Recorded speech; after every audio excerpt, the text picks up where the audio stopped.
every business owner that is going to implement or is implementing AI and automation, they need to have their reasons why they're implementing it, and then they'll be able to follow that stream. Hmm. I would not recommend you implement AI and automation because everybody else is doing it. I will really look at your business model, understand your business model, and then understand how AI and automation can enhance that. Hello, everybody, and welcome back to the Operational Clarity podcast, where we sit down with experienced leaders from the HOA and community management, strata, and property management industries from around the world to unpack what it really takes to build and run great operations. Today's guest is Cristian Cortes, the founder and managing director of Cortes Management Group in Perth, Australia. Now, over the past decade, Cristian has built a scalable service business inside a traditionally fragmented industry. He has grown it from a residential property management business into a full-service operation across residential, strata, commercial property management, sales, and leasing. Now, Cristian, it's great to have you here. You've just come out of an interview with a potential senior strata manager. Mind sharing a bit of the inside scoop of how that went? Well, thank you for having me on your podcast, first of all, and introducing me to your listeners, Robert. I really appreciate it.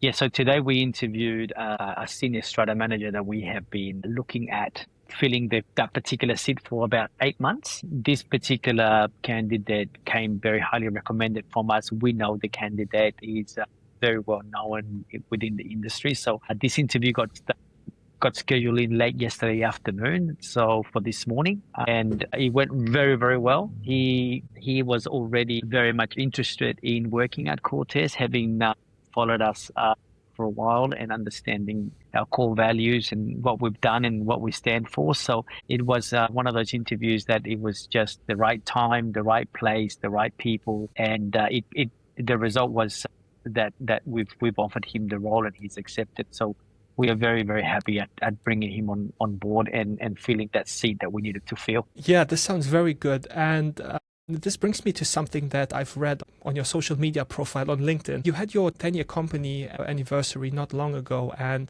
what stood out was that you highlighted each department rather than your own achievements, right? So this is an interesting approach to team building. And speaking of your current interview that you had just now, I was interested, how has your leadership approach evolved over time? Look, my leadership approach has definitely changed in the last decade from when I first started to where I am today. I think every founder, when they first start, obviously you understand leadership, you've read the books, you've gone to the conferences, but managing people is nothing really prepares you for that. No matter how many books you read or how many podcasts you listen to, because people are people. Everybody's different. Some people have got a different makeup. Their psychology is different. Their emotional makeup is different, and so you've got to be adaptable as to how you're going to manage those people. So from the very early days, I had a very set goal, set vision. I was very rigid. This is what I wanted to achieve. I knew where I wanted to go, and people that didn't really align with that, it became a very high turnover of staff in the first probably 3 years, 4 years. And it wasn't until I understood the importance of taking the people on the journey with you and helping them to evolve into understanding what you wanted to build, for them to have a buy-in and motivate them to help you achieve the goals that you wanted to achieve, which is what happened around about 2020, 2019. I had that epiphany, if you want to say that, where I understood that, having gone through so many different staff, I eventually I had to ask myself the question, if you lose one, it's okay, but if you've gone through three different staff in the last, say, 2 years, then maybe the issue is not the staff, maybe the issue is with me. And so I really had to take a look at myself to understand me and how I was, and I had to make some changes personally, which I did. And since then, we've built a very good, solid foundation and very good mature team to where we are today. Yeah, this makes total sense. How we usually start is we ask our guests how they started out in the industry, and it was really interesting to see how you've evolved as a leader during that time. When you first launched your company, Cortes Management Group, back in 2015, what was the opportunity that you saw in the market that others were missing? What made you go after this? Personal service was probably the biggest opportunity that I saw back then. Most of the agencies back then, there wasn't too many boutique agencies in Perth, Western Australia, where I reside and where Cortes Management Group exists. Majority of the industry was taken by larger franchise brands. So it was all about volume for these brands, and the issue with that became the personal service, the personal touch points with clients. So when I first started Cortes Management Group from our home office, every client got a phone call. Every client, I would meet every client at the beginning at a coffee shop. We'd have a coffee, or I'll go to their home, or I'll even go to the workplace. I remember meeting a client in transit. He was coming from eastern states through Perth to go to the Middle East. I met him at the airport at very early hours of the morning, just for him to ask me the question he needed to ask, and to get the contract signed as well. So that was the biggest opportunity I saw when I first launched Cortes Management Group. I understand. So you saw this lack of personal touch with the big companies, right? Yes, correct. Interesting. And now you're managing different divisions as you were growing. How have you made sure that you still offer the same personal touch? Because now you obviously have a team, you obviously hire great talent, and obviously you cannot touch every interaction on your own. How do you make sure that people would still do business with you for the same reasons they were doing in the beginning as you started out? Yeah. Look, I wish I can say it's been seamless and it's been a well-oiled machine, but it hasn't. There were a number of years there that those services dropped, and that's because we increased in volume. Therefore, staff that were managing a portfolio didn't have as much time as what they did, and so that personal touch was compromised quite heavily by some of our staff. And I think what got us across is that all our clients still got my mobile number. So whenever they were a little bit concerned, or they just needed to vent or talk to me about a grievance, they were able to give me a call, to which I was able to come into the office, have a chat with the property manager, and discuss the issues, and then develop a plan of action that we could retain the client. Obviously now it's getting a little bit easier with AI implementation, which we are in the process of implementing AI throughout the whole company. We've already started. We are probably about 75% through of implementing AI. That has been fantastic in the sense that it's buying back our staff hours. And so what we've said to our staff is those hours that you're getting back, which can be anywhere between 3 and 10 hours a week, utilize it to make sure that we have those touch points. So at the moment, we've got a client retention strategy that every client has to have two physical touch points a year. So that would be a phone call before the end of financial year to discuss their property, their goals, their plan. What can we do to help them structure that before they meet with their accountant? And obviously one at the end of the year, just to say thank you for entrusting us with your property, wishing them a happy Merry Christmas and a New Year, and letting them know how our office is going to close and what's going to happen during that close period. And obviously the third touch point, which is a text message, we just started to implement that through, is a happy birthday text messages to all our clients. Obviously now with AI, our staff is able to achieve those because AI is buying them time. But when AI wasn't around, it certainly was very difficult to do that. And I would say that probably about 40 to 50% of our portfolio were getting those touch points, and the other half were not. Mm-hmm, mm-hmm. Speaking of AI and of how you've been improving these processes, how do you know if a process is a good candidate to automate? Look, the way that we analyze processes is by the performance of the staff member. So KPIs are tracked here weekly. So if a staff member is continuously missing their KPIs, then we dive deep down into why. What are the causes of that? Have we got the processes right? Are the procedures right? And in some cases, we find that sometimes our processes are outdated, so that we have to update them refresh them, renew them, retrain staff in order for them to become more relevant to what we do. Because our processes and procedures evolve over time. Like our processes and procedures today are not the same processes and procedures we have, say, 5 years ago or even 10 years ago when we started the business. It's evolved. And so that's something that we are constantly reviewing. In fact, we have an annual meeting. Every department has an annual meeting to review their processes, to make sure which ones are working, which ones are not, which ones are outdated. And then we look at that and then we refresh that and we get the staff ideas and input so that we can implement processes that are relevant, not just for our staff and our team, but also for our clients as well, because everything changes over time. So then you have a committee-based approach, where you gather everybody involved with the process, and then you're trying to figure out, okay, which steps are maybe not necessary and which steps can be improved. And then you change the process, right? Yeah, correct. We are very big on collaboration in our office. So we try to lead as a group rather than as a person or as a one-man show. So we collaborate with everything that we do in order to get the best outcome. Because at the end of the day, I can sit there and tell our team, okay, this is where we're going, this is how we're going to do it. But they're the ones doing the work on the floor. So what I'm proposing may not be relevant, which is why we get everybody's input in order to get relevancy.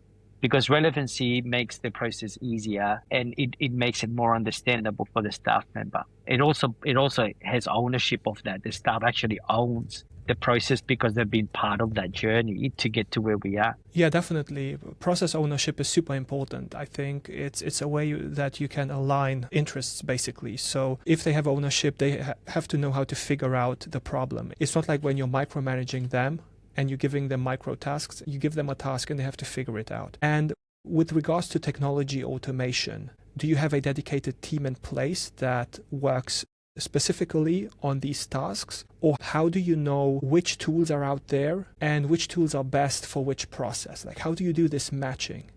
So the way we've got is we do have a team that is dedicated to our automation and AI, but a lot of it is my job. So my job has changed quite a lot in terms of me being involved in running the business and being involved in the business to now working on the business. So I'm always looking for new products and services. But what I do is I'll get feedback from the team and they'll say, Cristian, look, we're really struggling with this area. And then I'll find out what are the struggles, what are the shortcomings, what are the grievances. And then I start researching to find a tool that is going to help that team become a little bit more efficient and productive in what they do. And once I do, then obviously I get the AI team involved, which is our marketing team, for them to go through all of the webinars, modules, and then we go through the implementation stages with the team. And then we go through a period of what we call a teething period, where we've implemented, but then we have to keep on working on that until we get it right, where the team then goes, yep, this is working, really like it, it's helped us, do this process a lot better or do this task a lot better. So to answer your question, yes, we do have a dedicated team that looks after all of that. Very interesting point here. How do you balance the productive hours where the team actually works for the clients or solving client problems, and how much on testing these new processes? Because once you get a new process in place, as you said, you have this tenuring period where you try to make it better and better. How much time do you spend on that relative to actually doing the actual work? Look, the wonderful thing is we've got a very fluid team that are very good, quick thinkers on their feet. So when we have implemented something, like for example, we implemented a software at the beginning of the year. It took us 3 months to understand the software. We went through the implementation process, and we found 6 weeks later that it just wasn't working. And that was done because our staff reverted back to their manual processes, which told us, okay, you're taking twice as long at answering these emails, what's going on? And only at that point did we find out that the actual software wasn't adequate. So they tried it, it didn't work. They reverted back to the old way and reported the issue to us so that we can actually relook at that. And we did. We got rid of that software package and we've implemented something new. And now that new implementation, automation AI that we've implemented everybody loves it now. They're like, yep, this is exactly what we wanted. This is a lot easier to use, more user friendly, and it's working the way we wanted to for that particular AI automation to work from the beginning of the year. It took us 5 months to get to where we needed to get. So it is a process. Mm-hmm. Mm-hmm. It definitely is. I also saw that you had a post on LinkedIn earlier this year where you were hiring for a senior property manager supported by a leasing manager and an inspection manager. Now, I understand that the way you structured this is to separate roles, right, on the one hand. But then on the other hand, you need the team collaboration as well to figure out which parts of the process can be automated, right? Now, my question to you is, if you're hiring for somebody who needs to be process-oriented and also systems-oriented, what questions do you ask them to determine if they think technology first? Look, every seat's different because the task in every seat has got different outcomes and KPIs. In this particular scenario, we were looking for a senior that was very much interested in AI and automation because we were moving that way. And we needed someone that understood personalities and psychology in order to lead the team's efficiency and functionality. So in order for us to do that, questions at the interview would be things like, are you familiar with AI? What is your level of understanding of AI? What AI software packages have you used or are you or that you know of in your previous job or in your current job, depending with your headhunting? What AI or automation systems do you have in place? Once you find out the level of understanding of the candidates in terms of the AI automation, then you can ask deeper question. If the level of understanding is quite deep, the answers they're giving you are quite relevant and deep, then you can go a little bit deeper in talking about coding, talking about prompts, talking about the different platforms that we use and if they're familiar with it. If they have a general overview, which most people do, but they don't really understand it, then the next question would be, look, are you open to learning more about AI? If we were to send you on an AI intensive course, are you open to that? Is that something that you would do? And depending on the responses from the candidate, then we gauge whether this is someone that we want to hire to occupy that seat. Because hiring somebody to occupy a seat, yes, there's the outlay of what it's going to cost you to have them, to bring them on, and then the annual salary. But then there's always a 10 to 15% cost on top of that, which is the training aspect of where you want that seat to be. You've got to be able to educate that seat into that stream. So you are spending quite a bit of money on bringing somebody. So you want to bring the right person. Hence why we ask the questions that we ask. Yeah, training is super important, especially when these technologies, they move so fast and you always have to be on top of things. I think what you're describing here is a fine balance between, do you wait for the next candidate who might be better at these systems and you hire them, or do you take someone who is maybe not as knowledgeable, but they're good in other things, and then you train them? I think there's a fine balance here, definitely, that you're bringing up, which is super important. And I'm curious if the tech requirements that you see that might be needed in a process are too deep, or maybe you don't have anyone on the team who might really see through them, right? Have you ever worked with an agency that specializes in automation, or with a more tech-savvy company that advised you at some point? I have worked with companies that are tech savvy. I do have somebody that it's a personal friend of mine that understands that market very well, and I draw information from them. So, but a lot of it is I do all of the deep dive into those things before they get implemented into the company, because one of the things that I never want to be in a position where we are using systems that I'm not familiar with. So all the systems that we have, I want to be familiar with those, understand them, so that when a staff member is bringing up, an issue, you know exactly what that issue is in the system, whether it's the system not being used to its capacity, or the staff member requiring a little bit more education in the system. So to answer your question, yes, we do have a few guys that we draw information from. Interesting. I also saw that you're following a newsletter on LinkedIn. It's called the Elevion AI Bulletin, and it's mainly focused on AI and small and medium business productivity. And this brought me to think about asking you, what are the ways you're trying to learn about new technologies, and what materials help you understand it best, in what format, and what do you enjoy about this newsletter in particular? What do you think makes a good publication, and when do you decide to subscribe to something? Look, for me, it's all about data and information and facts. I don't subscribe to everything, but I do subscribe to those that are providing you with not just general information, but specific information that has got factual data to back up what they're saying. I also like publications that are not one-sided or that are sponsored by a particular company and they are trying to push that product across. I do like to subscribe to companies that give you a range of different products, because then I'm able to go away, have a look at those products, go in depth to see what they are, what they do, how can they help us, or if they can help us.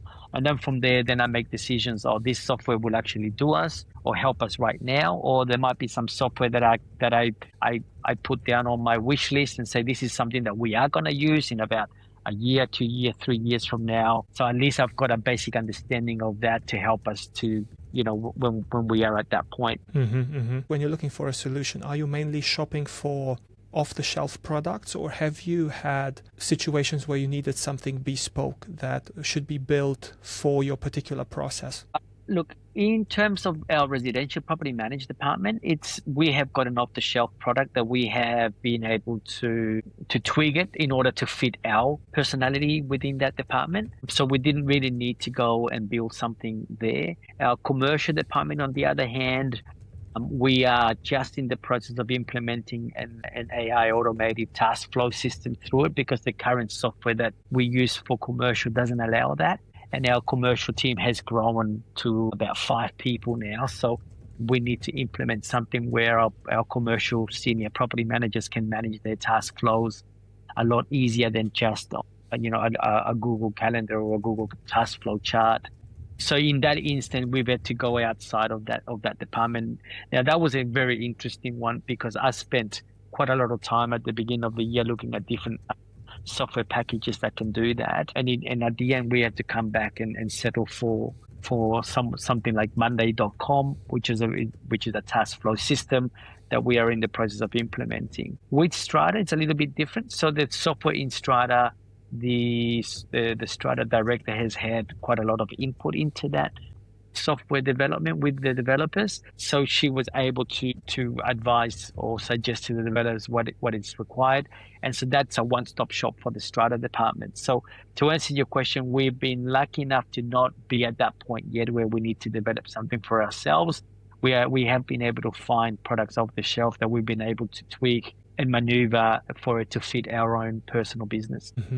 What are the processes that are still manual in the Strata department? At the moment, in the Strata department, the manual aspect is still very much the task flow system. So the Strata managers are still relying on calendars or Google Tasks to manage their tasks, which obviously, in today's era, it doesn't work as well as it once did. So we are in the process of talking to the Strata software, because they've just advised that they've just implemented a task flow system. So we are in the process at the moment of understanding that task flow system to see whether that would work for our Strata managers. But the tasks are very much manual at the moment. Yes, that makes total sense. In terms of your Strata operations handling actual homeowners, what's the most common modality that they use to contact you? Is it online via a portal, or do they call you? What's your communication mechanism with them? Look, I would say 70% of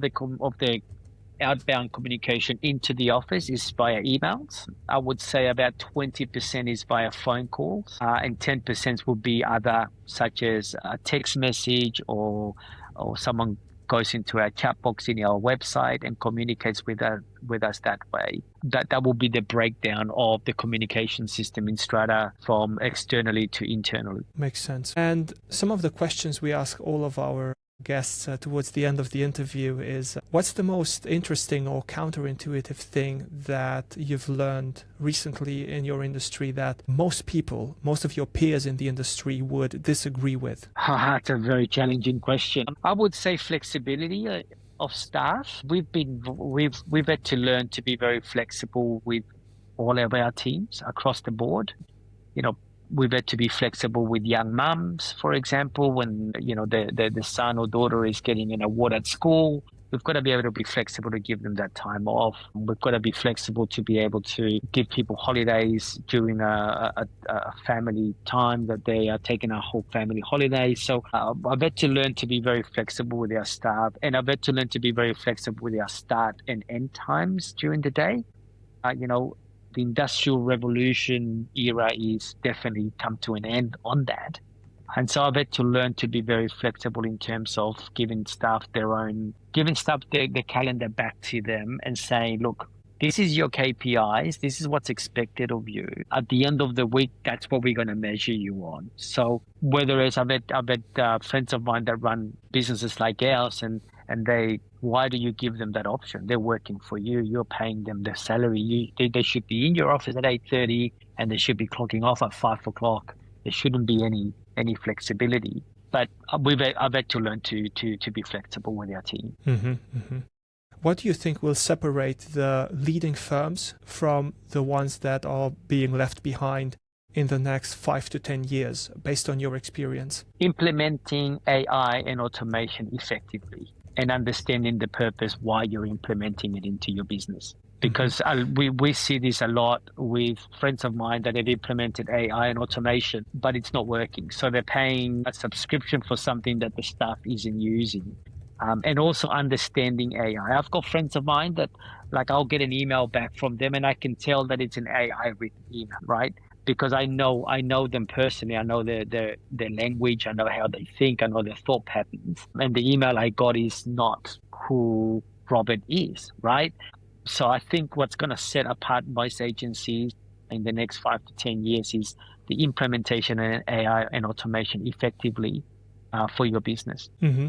What I'm hearing here is that when you say they don't implement it right, do you mean that they do implement it, but it doesn't sound natural, or they just cannot find a fitting use case? What do you mean by they don't implement it well? No, look, what I mean by that is having an understanding as to why you are implementing AI and automation. Because, for example, if I was starting a business today on my own, I wouldn't need AI and automation for me, right? Because I'm starting out. When you're starting out, everything is a phone call, right? Because you need to get as many clients as you can in order to build your cash flow to survive in the industry. But companies that are established like ours, you have to know why you're implementing it. So I've heard some companies say the reason why they're implementing AI and automation is because they're able to do the same job with less people, right?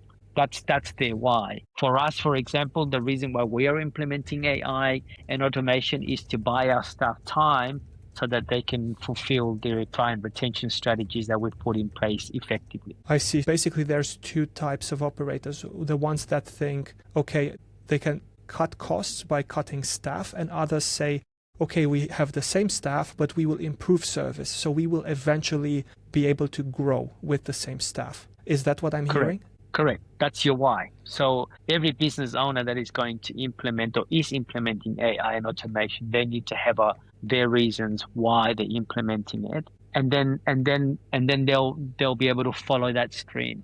I would not recommend you implement AI and automation because everybody else is doing it. I will really look at your business model, understand your business model, and then understand how AI and automation can enhance that. But then again, there are different business mindsets out there. You've got the business owner that is all about the profit margin, so they're going to cut cost as much as they can. Then you've got the business owners that are more people orientated over profits, so they're going to be able to implement certain systems to to be able to give their staff and their teams a better mental health strategies so that they are happy at work. Then you've got those that are all about market share. So whatever is working that is going to win me market share, that's what I'll do. There's so many different reasons why you would implement it, but I think every business owner, I would suggest that you start with the why before you implement anything. From these reasons that you just mentioned, like the mental health, the margins, the market share, do you think there is one in particular that is well suited for AI implementation? Or all of them can be automated with AI? Yeah, look, all of them can. All of them can be implemented with AIs. There are some real estate firms that have got one property manager managing 200 properties. So that would equate to around about 800 relationships that property manager has to manage. There's no way one person can manage 800 relationships, right? Mm-hmm. So that's where they will rely heavily on AI. When the client calls, it'll be an AI receptionist troubleshooting their calls so that the service is still there, but the staff member is being supported by that.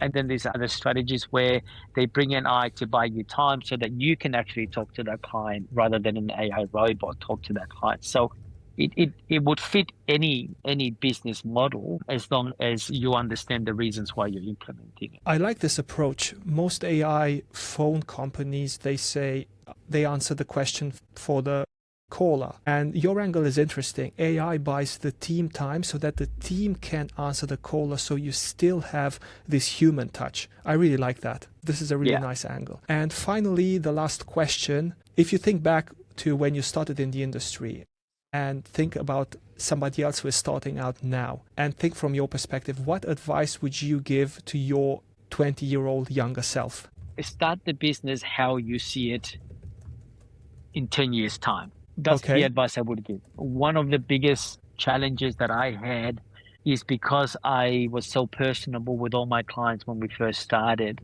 And then we grew, and when we started hiring people to manage certain aspects of the business, the separation of the clients, or the centralization, I should say, of the clients to me, to the clients going to that property manager, took a lot longer than what we would have liked it to be. We've reached that point now where most clients, in fact, 99% of our clients don't call me, and probably about 56% of our clients don't even know who I am. But at the beginning, when we started doing that, that took about 3 years to get certain clients to not come direct to me and to use their property manager. That'll be the first advice I'd give them. Start it as if you what the business looks like in 10 years' time. The second advice I would give them is don't be afraid to hire experience. It costs a bit more, but it's going to be more cost effective in the long run. I made the mistake very early of hiring inexperienced property managers because I thought that I could train them and I could mold them. Those mistakes end up costing me about 20% of my profit margin a year, and it took me longer to get to where I want to get to. So when you get to a point where you can hire somebody that's experienced, even though they're going to cost you a bit more and you'll probably make less profits. In 12 to 18 months time, you'll probably make that up. So it's basically finding great talent, finding the diamonds in the rough, so to speak. And then the other advice would be to basically build systems into the business from the beginning so that the clients don't rely on you from the beginning, right? So that Correct. You set the business up now as if it would be in 10 years' time. Correct. Definitely. Cristian, it was a great conversation. And for our viewers, where can they find you online? LinkedIn. You can find me on LinkedIn. Mm-hmm. Obviously, on my website, on the company website is all my email and my direct mobile number. You can touch me through there. But LinkedIn will probably be the best place to find me. Perfect. I will share the links in the description. Cristian, it was great to have you. Good luck with Cortes Management Group. You gave us some great advice here, and I hope to see you sometime soon. Thank you so much for having me, and thank you for your listeners for listening to this podcast. I appreciate it, Robert. Cheers. Have a good day. Thank you.